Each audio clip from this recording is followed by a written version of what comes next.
final release of Battlefield 1 is almost upon us, but thankfully I've already had a chance to play a lot of the game and I wanted to share with you a look at some of the new maps, weapons, gadgets and overall impressions of the game. What I like, what I don't like, and perhaps even things that I think could be changed to make the game a bit better. Let's just remember that Battlefield 4 didn't ship in a fantastic state, but now the game is pretty good, and Battlefield 1 is already way ahead in terms of stability and quality when it comes to the launch of the game. So I think we've got the base for a brilliant game to get our teeth stuck into over the next couple of years. Let me just start with the obvious one first. How does it run on PC? We all know it's the first thing people want to talk about with a Battlefield game. Well, I imagine that a lot of you will have played in the alpha and beta, so you've already got the answer to this, I think, but if you don't, it runs pretty well and it looks damn good when it's doing it. It's running on the latest version of the Frostbite engine, and some of the detail and effects is just incredible. The cinematics that this game could produce, it's hard to even imagine, and I can't wait. So far for me in the alpha and the beta and the final release of the game, it's been very stable. A lot of the bugs I happened to come across during the beta weren't present in the build that I played recently either. Now, I'm not saying the game won't have any bugs, we just can't predict that with a game of this size, and when hundreds of thousands of players get their hands on it, something usually breaks. It's a Battlefield game, there's going to be bugs. But during the beta I noticed various bugs, from animation glitches to vaulting problems, which were probably the most annoying, but when I played the game in the latest build I didn't really encounter any of those problems at all. Like I say, that doesn't mean the game is bug free, far from it, but so far I haven't encountered any game breaking, and I'm really hopeful that when the game is released to everyone, those nasty legacy bugs don't start rearing their heads again. I'm sure we'll see one or two of them, but I think DICE have managed to stamp most of them out. There were also some fantastic maps here. My personal favourite, well, that's a bit of a tough one. It's probably between Amiens and Argonne Forest. Amiens is based in the city of the same name in France, and you play in and around these city streets. I absolutely love this map, and I think that's because, number one, it's well designed, it's actually a good multiplayer map with different lanes to fight in, and number two, it's a map that instantly tells you that you're playing a World War game, or at least it does that for me. It's dark, grungy, there's burning buildings, destroyed buildings, plenty of destruction as well. The atmosphere in this particular map just made it for me, not to mention the fact that it's a brilliant infantry map, and you've really got to be careful in vehicles because there are so many buildings for enemies to hide in and shoot out of, and like I said, plenty of destruction too. And yes, I know it's a World War II movie, but you get those Saving Private Ryan moments all over the shop. Argonne Forest, on the other hand, is a much more linear map by design. It's got lush forests, which look insane, by the way. If you thought the Endor maps on Battlefront looked good, well, this one definitely takes it up a notch. Way more detailing around the level.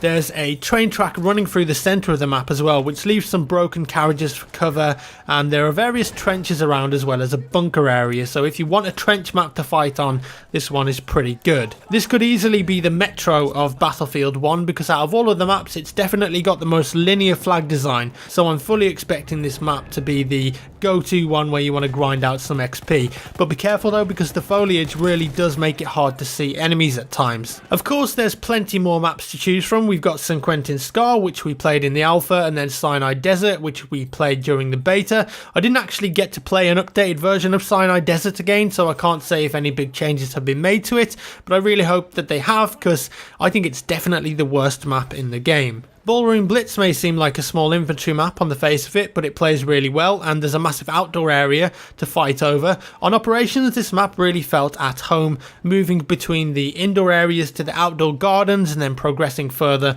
to the train line. I felt so immersed playing it. It's also got an upper area surrounding the courtyard that makes it a sniper's paradise if they can get into the right position. One thing you have to admit though is that these maps look stunning. Empire's Edge is a perfect example, fighting over a fortified coast on the Adriatic. You've got boats available to you as well to loot behind the enemy, and you find yourself fighting over ruins and even a fantastic looking castle. Then we've got Monte Grappa, a mountain set in the Venetian Prealps of Italy. This one is very unique in the fact that the map is pretty separated between vehicles and infantry because of how steep the hill is. bases. Tanks become pretty limited to the bottom half of the map, and then infantry takes over the upper side, especially snipers. Val Fortress and Suez were probably the two less standout maps for me. That's not to say that they played badly, I had a lot of fun on them, but some of the other maps just made more impact. So what about game modes? Well, we know that Conquest is in there, and we also know how it's been changed slightly, so kills now count towards the score. We've also got TDM, Rush and Domination, which we're pretty familiar with. New to Battlefield 1 though is Operations, and I have to say it's the standout mode, and I think that most people will be playing Operations on a day-to-day basis. Essentially it takes the best parts of Conquest, open not linear areas with multiple routes, and Rush, controlling certain points to progress on a map, and it mashes them together. So when you start as attackers, you've got 2 points up ahead that you need to capture. Think of it a bit like Turning Point on Battlefront. You've got to then control both of these points, and then you'll progress to the next 2 or 3.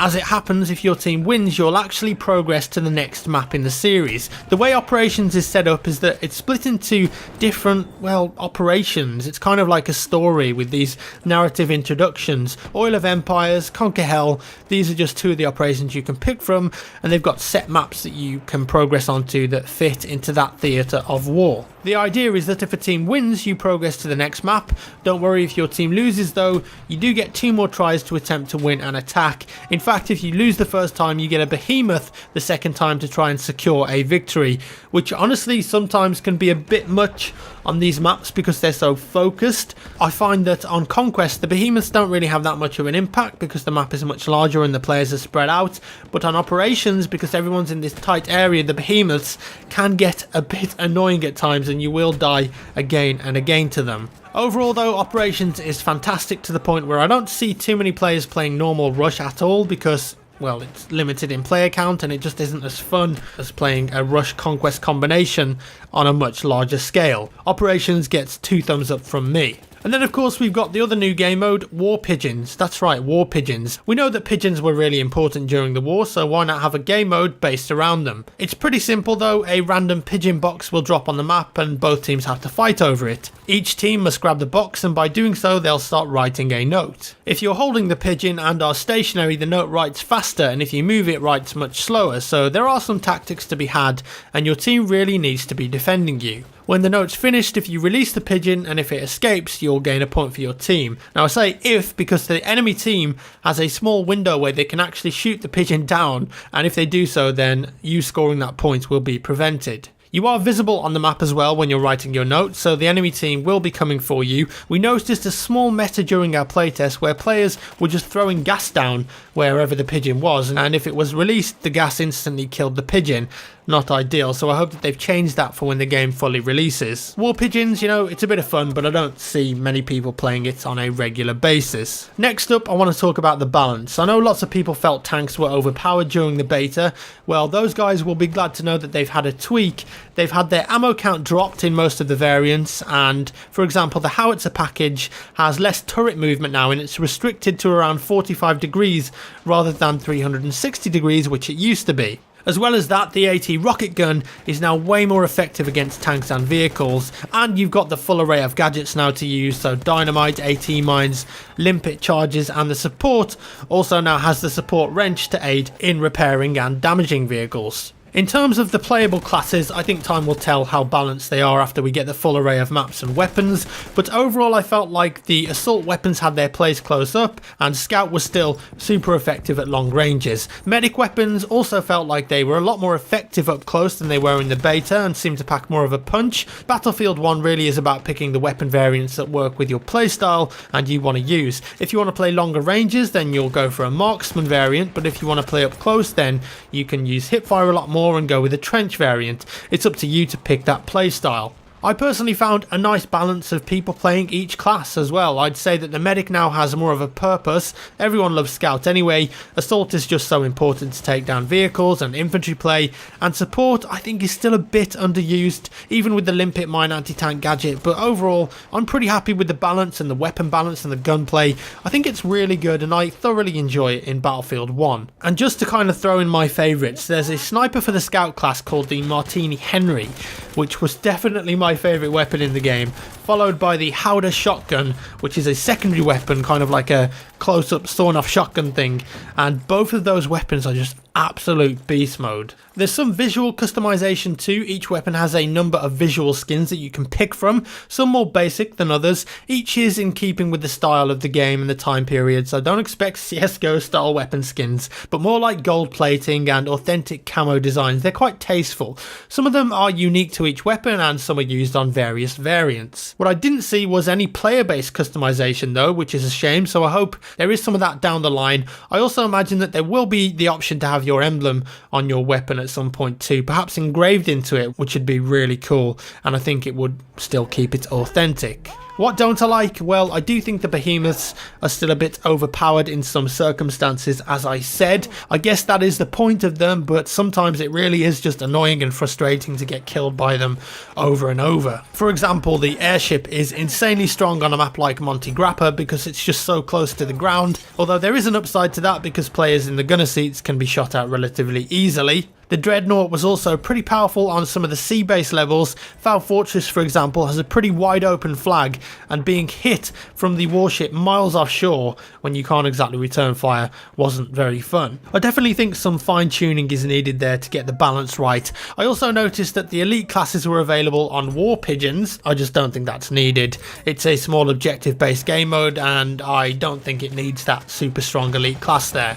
And of course, when the game's released, I'm sure we'll see some lovely bugs which hopefully get squashed and killed by the devs pretty quickly. So there we have it, my overall first impressions. It's still a Battlefield game. There aren't any massive innovations here, but it's big, it's cinematic, it's fun as hell. I love the setting and I'll be playing the crap out of this game. There'll be plenty more footage out this week too, and I'll probably be streaming the Play First trial tomorrow, so if you want to tune in for some live gameplay, then you're more than welcome to come along. I hope you enjoyed the video guys. Give me a thumbs up if you did, a thumbs down if you didn't, that would be amazing. Thanks for watching and I'll see you in the next one.